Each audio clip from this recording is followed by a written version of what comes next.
মাঝখানে মন্ত্র, মন্ত্রকে আমরা একটু ভাঙলে কি হয়? মন্তর। মন্তর কথার অর্থ মনকে ত্রাণ করে, যে তারই নাম হলো মন্তর। তাই আমরা সেই মন্ত্র পেয়েছি, ত্রাণ মানে রক্ষা করা। আর আমাদের মনকে রক্ষা করবে কিসের থেকে মা? কলি হলো পাপের যুগ, এই পাপের থেকে মনকে রক্ষা করে সরিয়ে রেখে দেবেন, তারই নাম হলো মন্ত্র। তাই ঠাকুর বললেন, ও জপা নামে করো রে নেশা। প্রথমে দীক্ষা নেওয়ার পর আমাদের ঠোঁট নড়ে নাম করতে গেলে, মুখ নড়ে, তারপর আমাদের অন্তরে নাম হয়। তারপরে ধাপে 3 নম্বর ধাপে যে নাম, সেই নাম যদি আপনারা করতে পারেন সেটা হচ্ছে সুরতে নাম। সেই সুরত সাধনায় যদি চলে যান, সুরতে যদি নাম করতে পারেন, আপনি 2 বছর লাগবে না, বাক সিদ্ধ হয়ে যাবেন। একটা মানুষকে দেখলে আপনি আপনার ভিতর পর্যন্ত দেখতে পাবেন। সুরতে নাম করতে হবে মা। তাই তো ঠাকুর এই গানের মধ্যে বলেন, ও জপা নামে করো রে নেশা। মুঙ্গের থেকে এসেছে মুখিয়া।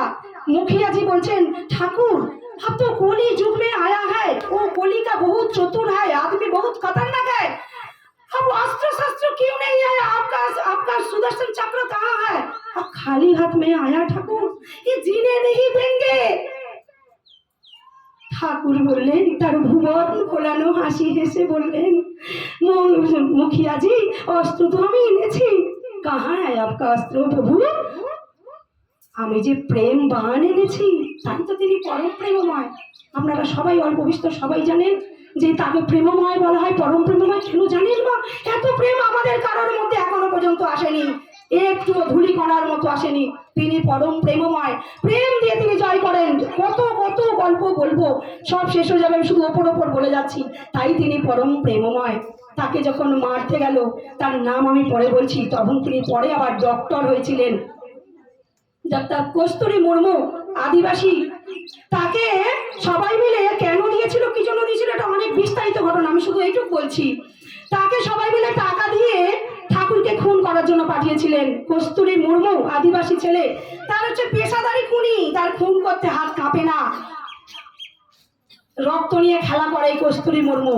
ঠাকুরকে যখন রিভাইভাল নিয়ে গিয়ে খুন করতে গেছেন, রিভাইভালটা হাতে নিয়ে ঠাকুরের সামনে দাঁড়িয়েছেন। এই কি ঠাকুরকে দেখছেন তো সঙ্গে রামচন্দ্র বসে আছেন। আদিবাসীরা দেখবেন রামচন্দ্রের পুজো করেন, তাদের ভগবান রাম। তাই তিনি তার প্রভুকে দেখছেন, প্রভু এ কি তুমি বসে আছো, আমি তোমাকে মারতে এসেছি, ছি ছি ছি ছি ছি, কি অন্যায়। পায়ের কাছে বসে দিচ্ছেন, হনুমানজি পা খানিয়ে বাতাস করছেন, ভগবান রামকে অর্থাৎ শ্রী শ্রী বর্ধা পায়ের কাছে বসে আছেন। ঠাকুরের পায়ে লুটিয়ে পড়লেন। এই কস্তুরী মুর্মু পরবর্তীকালে এসপি আর ঋত্বিক হয়ে গেলেন। দেওঘরে পাঞ্জাদারি ঋত্বিক হয়ে ঠাকুরের সেবায় হয়ে সারা জীবন ঠাকুরের পায়ের কাছে থেকে সারা জীবন কাটিয়ে দিলেন। এই হলো প্রেম বাণ।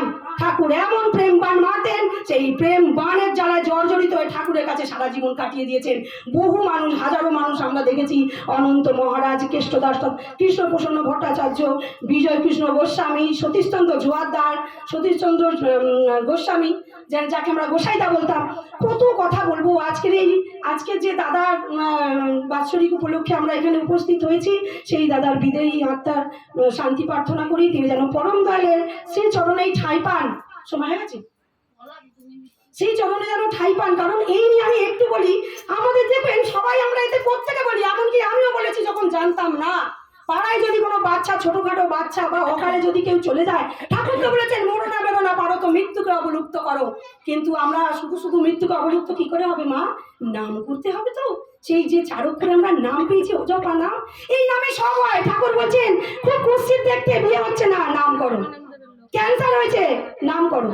নামের গুণে সব কিছু হয়। ঠাকুর শুধু বলেই গেলেন না, এই নামের মাহাত্ম্য তিনি দেখিয়ে দিয়ে গেছেন যে এই নামের কত পাওয়ার। তাই তো তিনি বলেন, আমি 10,000 বছরের টার্গেট নিয়ে এসেছি। লেটেস্ট যুগ পুরুষোত্তম ঠাকুর অনুকূল চন্দ্র চক্রবর্তী, তিনি কুষ্টিয়ায় একটা নাম দেন হসপিটাল করেছিলেন। ছোট হসপিটাল নয় মা, 32 বেডের হসপিটাল। ভাবা যায়, যেখানে ডাক্তার নেই, মেডিসিন নেই, অ্যাম্বুলেন্স নেই, শুধু কারা আছে? 100% ঠাকুরকে বিশ্বাস করেন সেরকম কতগুলো গুরু ভাই আছেন। সেই গুরু ভাইদের দায়িত্ব কি? সকাল সকাল বেরিয়ে পড়ে সমস্ত হাসপাতাল, নার্সিংহোমে ঘুরে ঘুরে যারা মৃত্যু পথযাত্রী বা ডেথ হয়ে গেছে, ডেথ সার্টিফিকেট বেরিয়ে গেছে, ফেলে দিয়েছে, সেই সমস্ত অক্ষত বডিগুলো, সেই ডেড বডিগুলোকে তুলে নিয়েছে নাম করতেন। এক একটা বডিকে কজন ধরবে? 4 থেকে 5 জন ধরবে, হাতে পায়ে ধরে শুধু নাম করবে। কদিন করবে? 2 দিন, 3 দিন, 4 দিন, 5 দিন, বড় জোর 5 দিন। 5 দিনের মধ্যে তার ভেতরে প্রাণের সঞ্চার আসবে। তাকে তারপর সেবা শুশ্রূষা করে স্নান করিয়ে পায়ে হেঁটে বাড়ি পাঠিয়ে দেবে। আপনি ভাবতে পারছেন এই চারক্ষরের নামের এত জোর? ঠাকুর দেখিয়ে দিয়ে গেছেন যে নাম করলে তিনি কাঠের বিড়ালকে দিয়ে শুধু কথার কথা বলেননি আগের আগে ধ্রুব পুরুষোত্তম, তারা শুধু কথার কথা, তিনি জীবন্ত আচার্য রেখে গেছেন। তিনি বলেছেন ঠাকুরকে দেখুনি, তোমাদের কোনোদিন আফসোস যেন না হয় যেটা আমার হয়েছে। আমি শুধু ভাবি আর কিছু বছর আগে জন্মালে আমার ঠাকুরকে আমি নিজে চোখে দেখতে পেতাম। আমার বড় কষ্ট হয়ে আমি ঠাকুরের কাছে কাঁদতাম। কিছুদিন আমি একটা বইতে পড়লাম, যেটা আপনি ভাববেন ঠাকুর অন্তর্যামী, এই অন্তরে থাকেন তিনি। অন্তরে তুমি যা ভাববে এক মন দিয়ে তিনি সঙ্গে সঙ্গে জেনে নেবেন। আমার জীবনের হাজারো ঘটনা এই ক্ষুদ্র জীবনে আছে। তখন আমি তো বললাম, ঠাকুর আমি তোমার তো দেখতে পেলাম না, ক বছর আগে যদি জন্মাতাম ঠাকুর, তোমার দর্শন আমার এই জন্মচক্ষুতে হলো না, কত পাপী আমি। ঠাকুর সঙ্গে সঙ্গে তিনি অন্তর্যামী। আমি একটা বইতে ঠাকুরে পড়ছি যে আমি তো জীবন্ত ঠাকুর রেখে গেলাম আচার্য। এর আগের আগে যুগ পুরুষোত্তম আচার্য, কোনো রকম আচার্যদেবের এইরকম সিস্টেমটা ছিল না।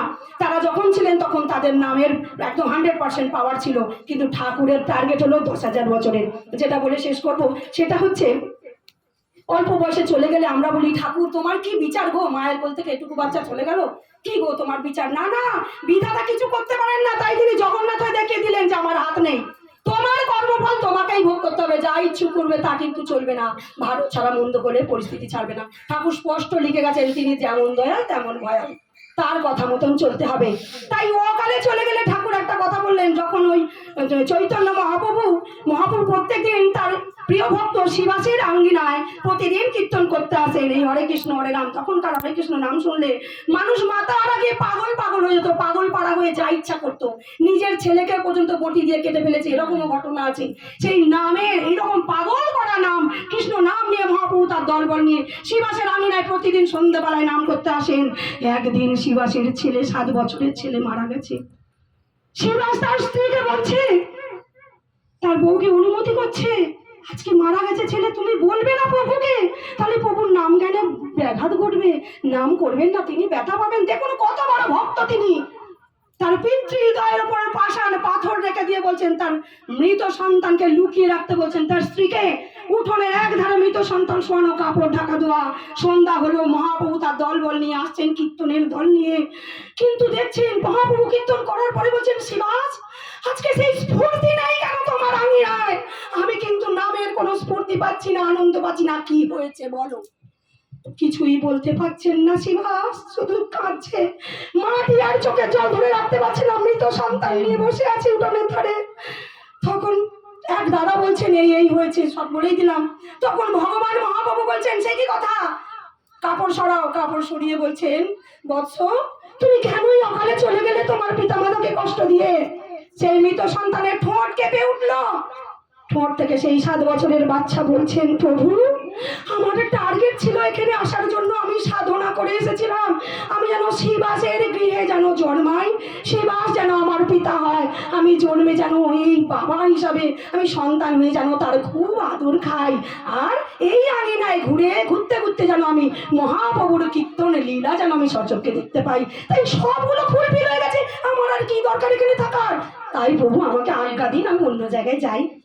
তাহলে কেউ চলে গেলে পরমপিতা শ্রীচরণে যান, যেমন যেমন ভাব নিয়ে যাবে তেমন তেমন ভাবে হবে। আমরা আর কিছু বাড়াবো না, সময় আমাদের খুব সীমিত। মা কত কথা বলার আছে, ঠাকুরের কথা না বললে নেশা। ঠাকুর বলছে তোদের পানের নেশা, মদের নেশা, কত কিছু নেশায় ওরে তোদের নামের নেশা হয় না। তাই সবার কাছে আমার করজোরে প্রার্থনা, খুব নাম করুন মা, কোথাও যেতে হবে না। যদি মনে হয় সুযোগ পান যাবেন মাতৃ সম্মেলন সৎসঙ্গ, কারণ এরকম একটা সুন্দর জায়গা আসলে ভেতরে ঠাকুরত্ব জাগ্রত হয়, আর কিছু না। কিন্তু বাড়িতে বসে নাম করুন, নামে অনেক কিছু হয় মা। জীবনের যা কিছু কমা আছে ওই কমা মানুষগুলোকে বাড়াতে এসেছেন ঠাকুর, তাই আমাদের যা কিছু কম আছে সব বেড়ে যাবে নামের গুণে। সবাই